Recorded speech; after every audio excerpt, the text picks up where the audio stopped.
Hello, greetings, wonderful viewers, wherever you are. Welcome to Atlantic TV, the home of TV revolution. As we're located in the little smiling coast of West Africa, the Gambia, and then, like I said, we are welcoming everybody wherever you're coming from, tourists. Yeah, it's a bit cold out there in the west, so come and enjoy the beaches, the Gambian hospitality, as of course assured and marketed by the Gambia Tourism Board with my good friend Abu Bakar. Thank you very much. And of course, we are lucky enough again to be located our studios right here at the West Coast region, Cairo, Gambia, Farato, Combo South. Welcome to another edition of your exclusive interview. My name is Bakary Manneh, fondly called Big Sam. And of course, like I said, in this program, we also entertain, brings you all walks of life, religious, government, people in all places, educationists, artists, and of course, for them to tell their stories and also the little they got to share with you audience out there, and that might be a life changer to all of you out there, positively for that matter. Well, my guest today, this time we're going to education, and education is, and this is a good friend of mine, of course, called Amadou Bojang, but popularly called AnFaal, an administrator at the Mansa Colley, let me call it, emphasize it, the most famous Mansa Colley schools in the Gambia located in Chalambang. AnFaal, welcome to exclusive interview. I know for the first time, your boss was here, but today you are here. Welcome. Yeah, thank you, Mr. Big Sam. Yeah, greetings to everybody out there, all the viewers. Especially to the Mansa family, Mansa Colley Senior Secondary School or Mansa Colley schools, from the nursery school to the primary school, to the upper basic, to the senior school. Of course, my colleagues in Mahat Senior Secondary School, not forgetting them, friends and family, and all others winners out there. Thank you for having me. Thank you so much, and that is AnFaal. You know, the real everybody is Amadou, like I said, but even myself, it's today that I know is Amadou, so AnFaal is the popular name. But AnFaal, moving forward before we start the program, again, I will give you the mic. You from your school, you from your family, your friends, again, and the school administrators and whoever out there that you want to say hi before we begin. Yeah, thank you very much. First of all, I would say hi to the most, effective provider, I would say. Okay. Bojang, commonly known as Muki. Okay. Yeah, not forgetting AnFaal the principal at the upper basic school. Hi, AnFaal. Yeah, Madam Doi at the nursery school. Auntie Matida at the primary school or the lower basic. Okay. And not forgetting Dr. Kagbo, Alpha Kagbo, the former principal of Mansa Colley Senior Secondary School. Okay. Yeah, now a researcher, doing some research work with the United Nations. Oh, wow. Thank you very much, Mr. Kagbo. Awesome. So, welcome once again. Thank you very much. And of course, Auntie Fatu, we welcome everybody out there. It's exclusive, and we are going exclusively in our studios right here, of course, in Farato, West Coast region. AnFaal, moving forward, yes, like I said, many people call it AnFaal. But tell us a little bit, who is AnFaal? Born where? A little bit. Yeah, commonly called AnFaal, but officially Amadou Bojang. Okay. Yeah, born and brought up in Brikama, the heart of Brikama Sumakunda. Yeah. My father is the late Silla Bojang, working at Gamtel. Gamtel, yeah, Silla. Everybody know him across the country. Definitely. Yeah, that's it. I school in Brikama, the college in Brikama, university. I did everything in Brikama anyway. Oh, together with the education background, everything. Education background, yeah. Everything. From the primary school to the secondary school, but high school a little bit in Banjul, Muslim high school. Muslim, oh. Yeah. So you are the Muslim boys. Exactly, yeah. A little bit on the qualification. I know you might have passed through some tertiary or some courses that you do. Yeah. My academic journey starts at Brikama Primary School, now Brikama Lower Basic School. Way back in 1979-80 academic year, up to 1985, where I got admission at Brikama Secondary Technical School, commonly known as Alpha Khan, from 1985 to 1989. Yeah, then from Alpha Khan 1989, I moved to Muslim High School in Banjul. 1990 to 93. Yeah, then fast forward 1995, I got admission at the Gambia College. Yeah, 1995 to 98, where I graduated at the Gambia College. Then started the teaching profession at Botrop Upper Basic School. Oh, that's where you start. In 1999, 2000 academic year. That's where the teaching profession Everything started. start. Yes, Botrop Upper Basic School. I was teaching grade 7 and 8 agricultural science. Wow, they are a very wonderful CV. And I know today my background studio operator is a student. My favorite cameraman Edward Noabaji, saluto my fangala teacher pelajanga, ila teacher leve sirin janga, kuba send boss de teacher magini. So this is, and I know we will have a very good camera and have a very good program today because this is the master and the student. Huh? Thank you very much. Going forward, yes, let's touch a little bit about your education career. Like you started Botrop now. Let's roll and see. I started at Botrop in 1999-2000 academic year. Then up to 2006, right, I moved to Mahad Senior Secondary School. But before that, when I was at Botrop, then it was Mr. Samate, who was the principal at that time. Samate. Yeah, then one of his colleagues, Madam Ka, who was the principal at Mindau, back in the days, requested for an agricultural science teacher. So Mr. Samate called me to send my timetable to Madam Ka, so that I can see how to fix me accordingly. Madam Ka was at Mindau. Okay. Yeah, up at Senior Secondary School. Okay. Yeah, then I sent my timetable to Madam Ka, and then he actually posted me, give me some classes, grade 10 classes at Mindau. Then they don't have any agricultural science teacher. So I was going to Botrop in the morning. Then later, sometimes some of the days, 3 days in a week, I'll be going to Mindau to also assist them in agricultural science. Then 2006, I moved to Mahad Senior Secondary School to teach agricultural science grade 10 and grade 11. That 2006. But by then, you're still keeping the job at Mindau or? No. You moved. I moved to Mahad Senior Secondary School. Yeah, to go to another level anyway. Okay. Yeah, so I was at Mahad from 2006, then 2008, then there was Mr. Ampro Koroma, who was the principal, a Syrian at Mahad Senior Secondary School. Then 2008, I was made the head of block, grade 12 block.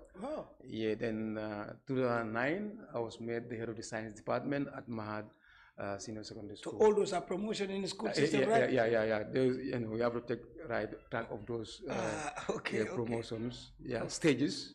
Stages. Yeah, that you have to go through before you reach the highest level. Yeah, those are stages that you expect to go through because all those are good administrative, experiences that you can get before you get to the admin level out there. Yeah, so that's where I was up to 2017 when I got admission at the University of the Gambia. Yeah, 2017. Then I was at Mahad full time, about double shift morning and afternoon. So when I got admission at the university, I concentrated only in the afternoon. So I was going single shift. Yeah. So 2018. To make time for the university. Exactly, to make time for the university. But unfortunately, the time wasn't enough for me to actually concentrate more because 2018, I was also consulted by the Mansa Colley administration to serve them as in the portfolio of the vice principal. Because then Mansa Colley just started. The opposite started in 2017-18. Then AnFaal is the principal, so I was tasked to come and serve under her as the vice principal. So I started working with Mansa Colley in 2018. So that was another level. That's a vice now. Exactly, yeah. When they usually started grade 7. Exactly. Yeah. So that was 2018. Yeah, so up to 2019, I graduated at the University of the Gambia, got my bachelor's degree in the School of Agriculture. Yeah. Oh, you were doing majoring in agriculture? Because I was in agricultural science all along and sometimes general science when the need arise. Yeah, so that was it. Then after graduation, then I was serving both schools. Exactly. Because up to 2021. So what was the portfolio at Mahad at that time? The Mahad now I was at single shift. Part-time. Part-time, yeah. There as I was going there in the afternoon, So, going to Mansa Colley, right, in the morning as the vice principal. Then 2021, they got grade 9, which means you have to move to grade 10 to create the senior secondary school. But that's how Mansa Colley is. If you look at the transition, as how the professor explained, it was nursery school, then, he said the transition, primary school, then upper basic, then basic. senior school, So came about. Exactly. Yeah, so then I was vice principal at the senior school 2021. So having both, the two schools as vice principal. You have two principals, AnFaal at the upper basic, Dr. Kakbo at the senior school. So you are vice for I both? was serving as vice to both of them. Both of them, Yeah. So fortunately, Mr. Kakbo have a new appointment with the United Nations as a research officer. So he finally resigned in 2024. So when he resigned, then I was actually employed formally to serve as the principal of the senior secondary school. That was in 2024. Yeah, just last year. Last year. Yeah. But while I was going to Mansa Colley too, I also started the master's degree program with the University of the Gambia in 2022. 2022. So just this Monday, I submitted my thesis. You've already done your thesis? Yeah, as a requirement, in fulfilling the master's requirement for the master's program. So now I finally completed the master's degree program in public administration. Wow. Yeah. So I'll be graduating in the next batch. And I hope my guys will also follow suit. Well, that's so that's the academic journey. Academic journey. Yeah. But until 2025, you were the principal of the senior school. Yes, 2024, 25 as we are. Yeah. Well, once again, congratulations. A very good transition. I think that's, so you can see, you meet with AnFaal on the way, you say, that's AnFaal, a teacher, but you see the transition, so that could also motivate somebody to, buy ranks. And I think it's important. Many people will come here and say, Big Sam is the one that brought me up and all that stuff. But somebody seeing me under the camera will say, oh, that's Big Sam. But where we pass through matters. Because I think the journey it's a learning process that nothing actually comes easy. You just don't jump the gun. You have to pass a process and be where you are. Well, thank you very much. And that's the exclusive interview, of course, with AnFaal. That is Amadou Bojang, the principal. All right, moving forward, like I said, as the admin, let's say the principal at the school. Before that, what can you tell us about the administration of Mansa Colley? I know it's schools, but let's go Mansa Colley. Yeah. Administration is actually very simple, yet very difficult, depending on the strategy that the admin have to use to get the work done. So that's the most important thing. The work needs to be done. Service delivery is key. Yeah. So when you come to the administration, I don't get that much. Too many challenges at the school actually, because during the master's program, public administration, I was taught that to be a good administrator, you have to be a good listener. To be a good administrator, you have to delegate responsibility. You don't take unilateral decisions. Whatever you are going to do, you have to do it in consultation with your subordinates. Teamwork. Yeah, exactly. So that's exactly how we are operating over there. So everything is moving on very smoothly. Actually, very smoothly, because administratively, whatever I'm going to do, I have my senior teachers, the SMT, senior management team. I have to consult them and share the idea with them. This is what I want to do. How do you see it? So we'll put it on the table and have a very thorough discussion about. So whatever we have to come out with to the other staff is already conclusive, and we are actually sure that there will not be any problem with regards to resistance or violation of whatever we want to do. Yeah, that's why even at for the PTA meeting, we'll meet together, invite the PTA chairman, have a thorough discussion on the agenda that we are going to actually discuss at the meeting. So with consultation, the sky is the limit. But if you want to take another decision or doing things the way you view them, doing things at that using your own lenses, there may be a lot of complications. And now we are in a generation where you cannot actually control people full time, because they are all with their qualifications. So what is important is that cordial partnership, and teamwork. And that's what is working for you. Exactly, it's working very, very well at Mansa Colley. But now we have a lot of students and people flocking to get admission at Mansa Colley. How was those times with you guys, or you still the same system that works? But how was that? Yeah, wasn't easy at all. Yeah.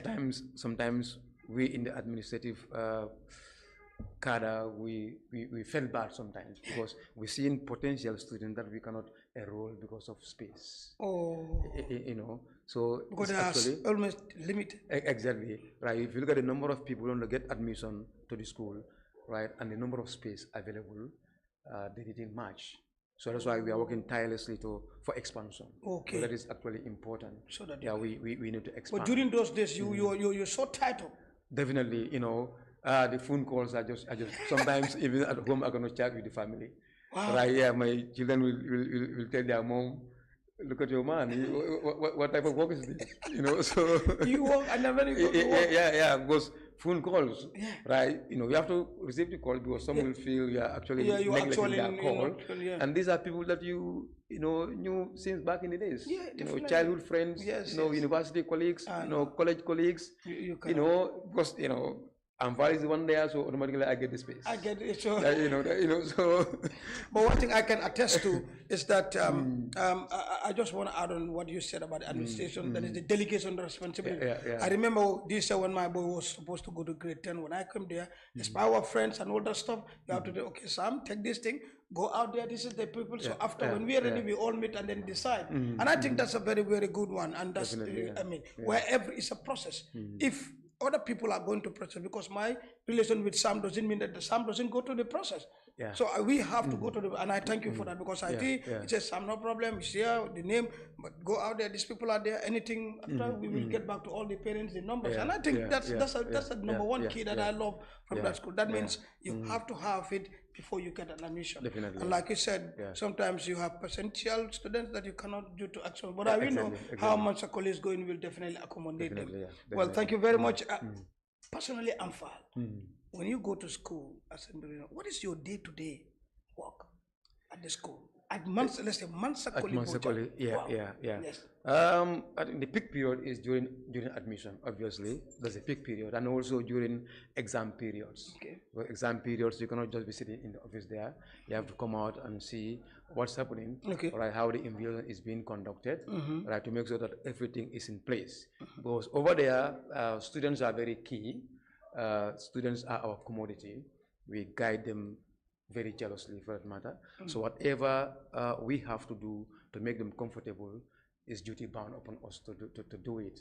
But administratively, I would say the work is not that much challenging. Because basically my work have to do with external affairs, right? The school and the office, the school and the ministry, right? You know, sending out letters, signing documents, right? Preparing letters for students who are seeking for admission, you know, overseas, or who want to go to the university or college. They need some documents. So basically, that's where my work actually centered.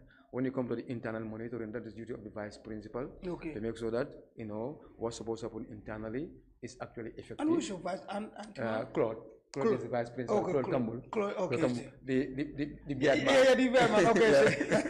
The beard man. Hi to everybody out there, you know, watching. Well, that's important. So the work is not that much challenging, because it's how the responsibilities are delegated. Yeah, so everybody have a part to play. So at the end, that teamwork is making us, you know, do things very easily. Very easily. Yeah, definitely. Awesome. Moving forward, we have two things here: challenges and achievement. Which one do we start? Challenges probably. Yeah, because achievements are things you don't wanna show the achievement. You start with the bad and then the good will end it. Like when you start the race, you are in front or you are somewhere around the second to last. But the end point when you come, that's where So now some of the challenges that the school is facing. I think in the last PTA meeting, a lot has been discussed, and among them is the access. Muki was here on this platform. We know how the school comes, because actually it was not for school, it was for something, but actually the school came. So it have to be at a place, and it is inner part of Jalambang. The accessible, the road network is not good, and especially during rainy season. So those are some of the challenges. But generally, what challenges are you facing? Yeah, I would say that's the number one challenge. Right, the access road to the school is actually in a very bad shape. Yeah, it is inaccessible during the rainy season. Yeah, so we are working very hard to see how to address that menace of ours. together with the PTA, the PTA chairman, the parents, the school. We are all actually working very hard to ensure that that problem is fixed. Yeah. Fortunately for us, we have many parents who are very, very much concerned now. And the last PTA meeting actually have testified that, right? After the meeting, many parents came who gave us their telephone numbers because they felt they can actually do something about that road situation because they normally, drive their children to come to school on a daily basis. So something needs to be done immediately to actually help us to address that issue. Looking at what the school is doing in terms of the holistic development of the Gambian child, right? In terms of building up that, academic structure, right? Creating opportunities for all the students to excel academically and even otherwise, like sports and other areas. Yeah, so I think we deserve to actually, right, be helped to fix that actual problem. So a WhatsApp group was actually created, and discussions are, highly right on the table to talk about how to actually address that issue. So hopefully, God willing, maybe for the next rainy season, hopefully we'll have the road. Yeah, I think I will get the PTA chairman and some of the people in that. In fact, I'm also part of the group so that we will discuss some of these things. In fact, I'll not lie, during this rainy season, when I drop my student, the younger one at Anne-Marie, I drop him at the school. But for Sonny Boy, I drop him at the road. I say, boy, hustle or something like that, So, and basically, but like you say, if it's a very good road, I will just have to drive through, drop Sonny Boy, come and drive. But then I have to stop on the way, and then he can hustle the other way around. Let's talk about achievement. Gambia is talking about Mansa. Maybe before achievement, the other constraint have to do with space. Right, the classes are very, very limited. If you look at the upper basic school, we have only 3 grade 7s, 2 grade 8 and 2 grade 9. You come to the senior school, we have 2 science class, grade 10, 1 humanities, 1 business studies class. Grade 11 also the same, right? So space availability is actually another constraint, but we are also working with our partners overseas to see how we can expand. Right, if you look at the senior school, the first floor is completed. So the second floor will kickstart very soon. If the second floor is done, so like we can expand, right, starting from grade 10, right, creating chances for many students who want to come there and they couldn't have chance to come to also come on board. I think that those are the 2 important. Even the offices, right? If the upstairs is done, we can all have our various offices where we can do some official work. Because presently, like I'm sharing the office with the vice principal. So those are constraints. I know. So hopefully, in the very near future, all those will be a thing of the past. Hopefully, Now, Mansa Colley come and conquer Gambia. The achievement. Achievement. Definitely. What many are seeing out there is the academic achievement. We want to do everything. There are other achievements other than the Go ahead, tell us, tell the viewers. Academic achievement. The upper basic grade, we reached grade 9 in 2021. Right, grade senior school starts. The first batch was 2024, second batch 2025. So this is the third batch. But looking at the results, I think we performed exceptionally very well. It was an outstanding results, but that was just the end product. Like seeing Big Sam sitting in front of cameras is the end product of Big Sam. This is what I say. So that's why people out there need to know how people actually transit from one level to the other. That success story, right, need to be told so that people can know actually. That is the story. To get to this point, you have to actually do this. So, like our examination classes, grade 9 and grade 12, we make sure that they are based in the school. But before that, at the end of every academic year, we have a staff development workshop, right, where we invite professionals outside to come and talk to the teachers generally. We had one just this last September. We called personnel from the regional office directorate to come and talk to the students about the whole educational policy, because educational policy is actually a problem. Many teachers are not acquainted with the policy framework. So we invited somebody to come and talk to the teachers about the policy itself. And we'll also do what is a curriculum delivery plan, right? Every teacher or every department have to sit at your own side and like estimate what you can cover in a term, right? First term, second term, third term, and what you can cover in the whole year. So we tax, our teachers to cover certain topics, first term, second term, right, and third term. So that is why when our students reach grade 11, they almost complete the syllabus. At the junior school, grade 8, they almost complete the syllabus. As of now, right, 90% of the subjects have already completed their syllabus in grade 12. Wow. So basically, grade 12 have just started the revision and some past paperwork. You see? Yeah, you see, so that cannot actually go in the absence of effective monitoring. Yeah. You have to make sure that you monitor the teachers, what they are doing, when it comes to the coverage, how far they've gone, right? So that at least we can actually cover what we supposed to cover or what we project to cover. Okay. But again, what also gives us that advantage is the contact hour.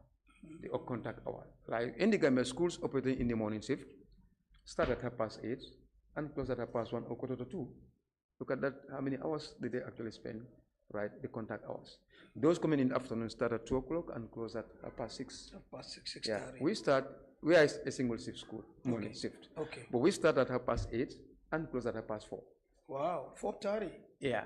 So looking at that time, so that's what is actually giving us the advantage, right, to cover the syllabus, right? So if students are actually exposed, right, to those contact hours, and again, if you reach the exam level, you stay in the school for like 5 months.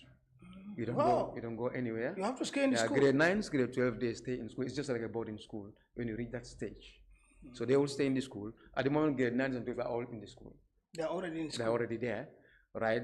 The last day is when you write your last paper. Your parents will be called and they'll come and pick you. Pick you up and get you home. Yeah. Even Ramadan is coming, they will be there. Korite, day before Korite, they will go home. Okay. Go and pray. Korite day in the evening they come back to school. They'll come back. Yeah. Tobaski. Yeah. Also the same. The same. So Korite and Tobaski are not for our exam students. Until there are many more Tobaskis to come. Tobaskis to come along the way. Yeah. So for this one, you have to concentrate and do the needful. So that at the end of the day, right, you can get to the university, because that is our aim and objective. So yeah, that is the success story. So we just seen the end result. But something was been cooking before we see the if they are staying in so the no campus, doubt about it, the end result have to be a good one. Yeah. So we have the normal classes, timetable for the normal class. We also have timetable for the night classes for those students who are staying in campus. So teachers, right, if you have class at night, the proprietor will go and pick you with his vehicle. Some travel all the way from Kubarko, from other areas. He will go and pick them and bring them to school. They will have their lessons. At the lesson, he will take them back. So if you go there at night, it's just like the normal school hour. Wow. Yeah. So time to sleep, time to wake up, time to study. Everything is time bound. So responsibility start from that end. We make our students. So now that about that, we are seeing the end result. Definitely. Well, that's a very good one. Definitely. Sports, because we don't have much time, but sports before my main question. Yeah. Okay, sport was actually my personal initiative, because I'm very enthusiastic in sports. Yeah, I know. So there was this time I consulted the then principal, Dr. Kagbo, that for a school to be a fully fledged school, it shouldn't be only academics. Okay. A school is a problem-solving institution. Okay. So to solve the problems, you have to identify the problems, and shouldn't only be academics, right? Unless we actually expand to other areas, because there are other students also who are not that much good academically, but they are good elsewhere. Exactly. So what is our responsibility to ensure that those students who are good in other disciplines also have chance to come to the school and excel? So that's how the whole idea of sports came about. So we met the proprietor, talked to him about it, he endorsed it, and then we call a PTA meeting, talk to the parents. We are introducing sports into our system now, and we need money to fund sports. So what can we do? So we said the upper basic will participate in athletics, senior school will participate in football, then primary school sport competition. So parents agree that let's charge sport fee. So nursery school are paying $100 sport fee, primary school $150, upper basic $200, senior school $250. So then we collect like $350,000 to be spent on sports. No doubt about our last GSC at what we call Basse. It was a surprise that I mean, from nowhere, Mansa Colley pops up. They say, "Hey, where's these people?" It was an investment. It was an investment. Yeah, I like that word. Investment. It was an investment, definitely. Yeah, and we contacted also our partners. Right. Next week, one of our partner will be coming. Who promised to build another sport complex in the school there, alone for handball, volleyball, basketball, table tennis, right, with perimeter fence. Right. We have other partners also who want to also change the field to an artificial turf. Oh my! So in 1, 2, 3 years, it will be a sport complex. Academics together with sports. So don't get yourself mixed up. That why is Mansa Colley doing this? They spend. They work behind the scene and then the end result. My question, the most important question on this platform before we go, that is, what is your most important message you want to send out there to our viewers? Education, sports, anything you decide, I definitely want that. Okay, I think that's actually very, very important. And I want you to face the camera and I have a message for the students out there, and also for the parents, right, teachers, and even administrators. Yeah, to the students, academic journey isn't an easy one. It entails a lot of sacrifice. It entails a lot of commitment, right? Your parents are actually doing a lot for you. They are doing for you, right? They are creating chances for you that they don't have when they were going to school. So the reason why they are actually creating that chances for you is for you to actually be able to stand firmly on your own, right? Help the family, right? Help your friends and family and the nation at large. So that is not actually something easy. So you have to be committed to your academic work. You have to sacrifice and do the needful, right?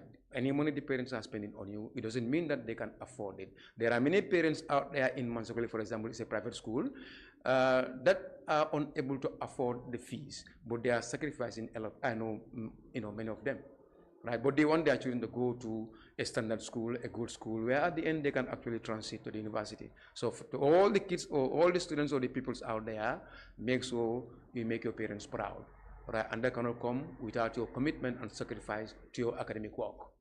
To the parents, let's try and monitor our children very well. When they come from school, let's try to find out what they do at school. If there's any homework, there's any work that needs to be done, let's actually assist them and make sure that they do what they're supposed to do. Because at the school, actually, we actually try to do what we're supposed to do. But sometimes lapses normally comes at home. The monitoring at home sometimes, is weak, right? And that actually affects the student personally or individually. So I would advise the parents to monitor what the students are actually doing, because you know your child at home, but you don't know your child at school, right? And also to be calling the school or reaching out to the school once in a while to find out what your child is doing. Have the telephone number of your child, right, of your child's teacher, right? Make calls, contact the teacher so that you can discuss, right, the welfare of your child. To the teachers out there, I'll say it's not an easy work. We need to be committed and we need to have, sacrifice and do a lot of things. Service delivery is very, very key. So let's try and live up to expectation, because the parents actually entrusted their children in our hands. So we shouldn't actually betray that trust that the parents had in us. So we need to actually sacrifice and actually do the needful, right? There are many out there who are actually looking for greener pastures. That's normal in life. That's normal. Everybody wants, development at some point. That's actually good. But don't forget your present work or job, because that's what is putting the food on your table, right? If you respect that job, whatever you are eyeing for out there, you can easily have it. But, right, if you disrespect that job because you are eyeing something out there, it may be very, very difficult for you to have that one that you are eyeing if you don't respect the present one. So to all the teachers out there, let's all be committed, right, and serve these children and serve the nation so that we can move our nation to another level. That's actually important. To the administrators, we need to reach out. We need to reach out. Go out and look for good practices. If somebody is doing something good, somebody is excelling, somebody is performing very well, right? Instead of staying in that achievement, I think what is important is for you to reach out to that individual and find out what is he doing differently. You can adopt that, right? It can only make us better. So that's an advice for all the administrators over there, right? Let's reach out, right? Go in for good practices. find out what somebody else is doing differently that you are not doing, and that you can actually adopt it and make your institution better. Yeah. Quite a wonderful one. Yeah. Before your final word, how can you describe your Prophet Muki in one word? Yankuba, Bojang, Muki. No, he's an exceptional individual. Exceptional. Yeah, definitely, he's exceptional. Definitely, he's somebody who don't want actually to be seen that much. Yeah. He always try to very hard to bring him here. He's a very shy guy. Yeah. But and he's he an don't exceptional want people to actually know what he is doing. Let me tell you that there is no village or town in Congo Central that this man don't do something. Either to build a Quranic memorization center, or to build a school, or to build a library, or to build a health center, or to connect schools with outside, donor agencies. Awesome. They are doing a lot for there is no school in Brikama. Yes. No school in Brikama where you don't build an assembly hall or a library, right? Or something that is actually benefiting the school. People out there are hearing me. Exceptional. That's who he is. So he's exceptional. Yeah, exceptional, definitely. What a very good interview. Finally, my guys are waving at me. Finally, we have gone to the end of the. What's your final word before you go, Mr. Bojang? Yeah, just to thank you very much for giving me the platform. Thank you. Yeah, because this is actually very, very important for people out there to know actually what is happening. Right? I hope viewers out there will learn something from this discussion that they can actually use to improve or better themselves. So once again, thank you very much, Atlantic TV, for giving us the chance to come and express or explain what we are doing differently from others. Thank you. Let me shake your hand. Yeah. That's been a very, very good program. Thank you so much. I know my camera assistants are tired. Kumisla class, salute nala. What a jalambangalo. I mean, Sisengari, Tomal Galas, and of course, a big thanks to the studio, your student, and of course, our main man behind the scene, doing everything. That is my own favorite cameraman, Edward Noha Baji, and the entire staff and management of Atlantic TV. On that note, from me, Big Sam, exclusive interview. We're coming back with more for you. Bye. Damane ca Atlantic fofu nonu naka professional anything li ngeen ñul ci walum xarañ ñom ñoo fi gëna ak quality professional standard recording studio mu fa fofu nonu bokay pour sen voice record ya xamne artist nga buga nga ñëw nga record lepang fa live band instrumental records la lepang fa mix ak master a lepp li nga sola danaka ñu ngi ubbi bes bu nekk bu len faté tamit am nañ sound system bu mag di Atlantic Sound International pour lepp li ngeen sola sen ciéti sen genté yi open events am na ci togu ak stage concert yamu ci lolu Atlantic TV ñu ngi fofu nonu naka pour sen live coverage video shooting la photo shoot manam